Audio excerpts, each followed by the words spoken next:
Yes, my people, what are you telling me? Let's just head over to the 1 hour chart. So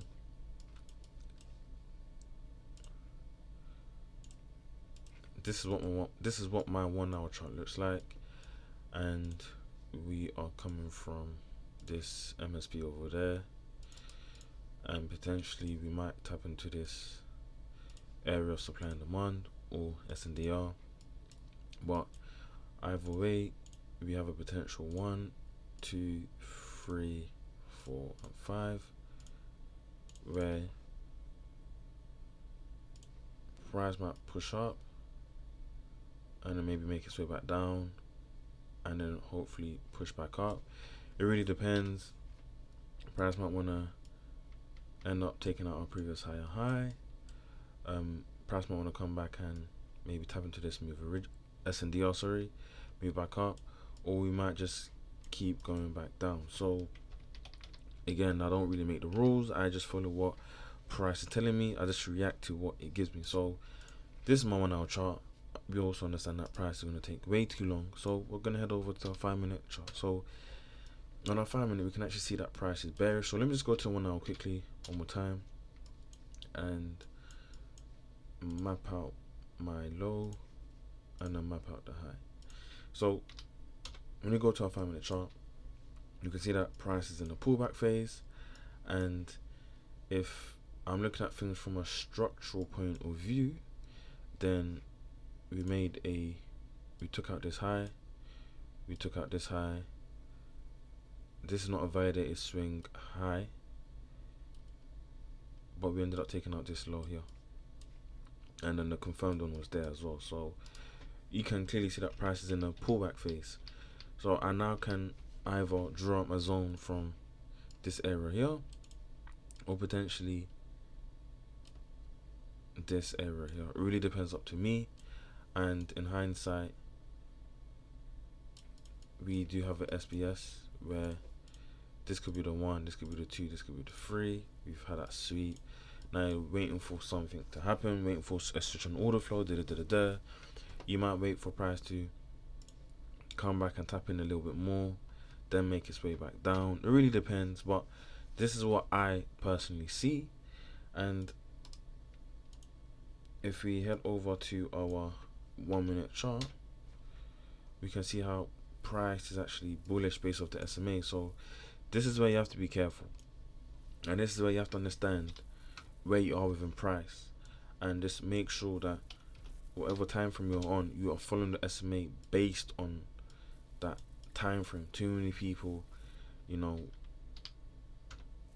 try and look at multiple time frames and are trying to follow a 1 hour SMA, but on the 5 minute it's complete opposite, and then when they get cooked, they are confused. But right now, for me personally, if I'm gonna look to take a trade now, I need for these lows to get taken out, and then I can start looking for something. If I head over to my 5 minute, that will be these lows over here. So if we let price play out, we can see how we've actually tapped into the zone. So now even my SBS, I can technically rearrange it, where this could be the 1, this could be the 2, which is a tap back into the zone. We've had that sweep, and this is my last up down candle. So now instead of price having to take out this low over here, essentially price can now take out this low, and then I can start looking for potential trade. I could always go down to my 1 minute time frame and look for trades to the upside. But let's just say you was bullish based off your 1 minute time frame. You can see how someone else could have a bullish SPS 1, 2, 3, 4, 5, where this is SPS model 1,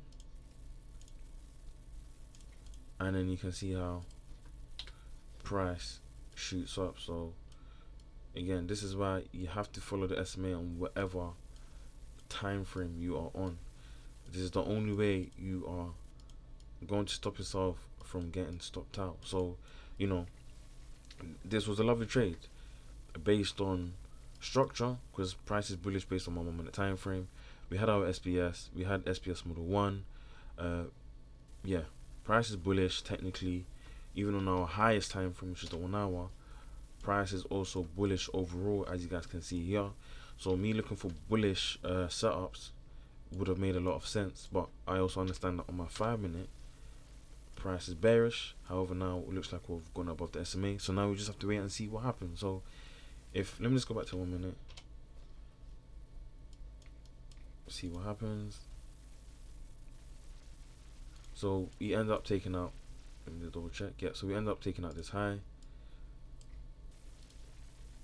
and then we end up taking out that low. So that's the first flip based off my 1 minute time frame.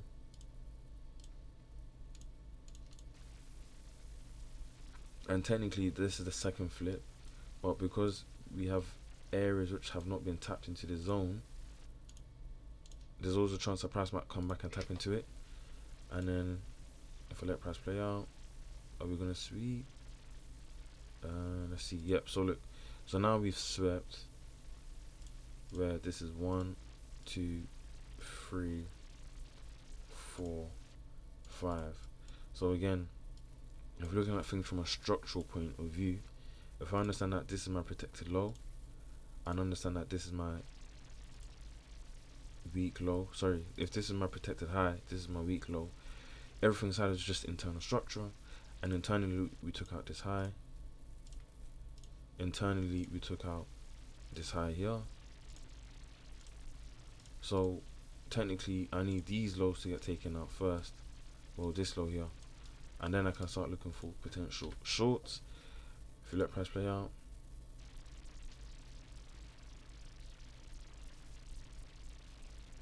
that doesn't happen, and then we end up taking out this high here. So now it's up to it's up to me. If you're someone that marries a bias, you're not gonna catch a trade. You know, if you're someone that's willing to adapt, now that you've seen that price has gone above your SMA, you might now start be looking for longs based off, you know, your 1 hour time frame being overall bullish. You see that? So now instead of you being bearish, now you are now potentially bullish. And then you can see price takes out this high, hence why we follow the SMAs and we follow structure. And technically we took out these highs as well.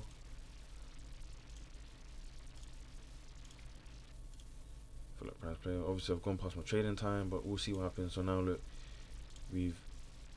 technically we've taken out these lows here, but I'm gonna just use this low for now. It's just a little bit easier.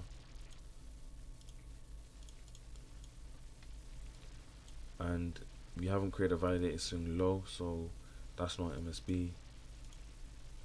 So you can see how now potentially that's SBS 1, 2, 3, 4, potentially 5. Would I be able to take the trade? I mean, yes. It's not a confirmed flip, it's just a flip. So this is where you have to be careful. And you could have saved yourself understanding that this was not a confirmed flip, but you see how we have now tested SMA, probably tested something on a higher time frame, such as the 5 minute. So if you go to our 5 minute, we have created a bullish SBS where that's the 1, that's the 2, that's the 3, 4, 5.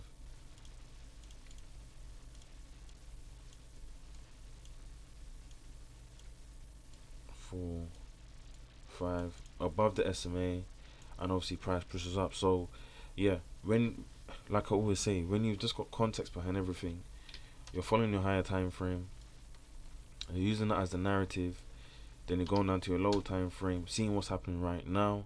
So someone here would be bearish, I suppose, and then you guys can see how price was in the pullback phase, but now we've gotten above the SMA. And on the 1 minute you can see how if you were trying to look for longs, you would have caught much better setups, because you have this one over here, you have this area here, this area here potentially, because that's SPS model 1 and that. I'll draw boxes. So you would have had this area here if it was quite aggressive. I've already spoken about that area. Then you could have had this area here with the SPS model 1, Where now that could be a 1, 2, 3. We don't quite sweep, but 4, 5 pushes up, and then look again. This zone here, what happens? Tap into it. 1, 2, 3, 4, 5 push up. What happens? We pull back, tap into it. So there was at least 2 to 3, 4 trades if you were just trying to follow the continuation. And then here, this is where a lot of people would have probably got stopped out, but all we done was facilitate a higher time frame SPS, where that's the 1, that's the 2, that's the 3, 4, 5, where we just came back to tap into this zone over here, and obviously price shoots up, and potentially if I take out my, no, we don't have it, but no need anyways. But I mean, I could always say that this is lower and then this is higher, so I already know that this is a fake MSB. And then what happens? Price ends up sweeping that fake MSB low, tapped into something, and obviously we push back up. But yeah, so that's it for gold. If I see what's happening now as we go into Asia, you can see how price is overall bullish. Go to my 5 minute, you can see how price is overall now bullish. If I go to my 1 hour, just clear the charts quickly, you can now see how price is bullish. So as I always say, follow market structure, follow the SMAs, follow your areas of interest, follow SBS, and you are going to be alright. As I always say, victory belongs to the most tenacious. Wherever you know what, I'm wishing you guys a good morning, good afternoon, good evening, and good night. And I'll see you lots tomorrow. Peace.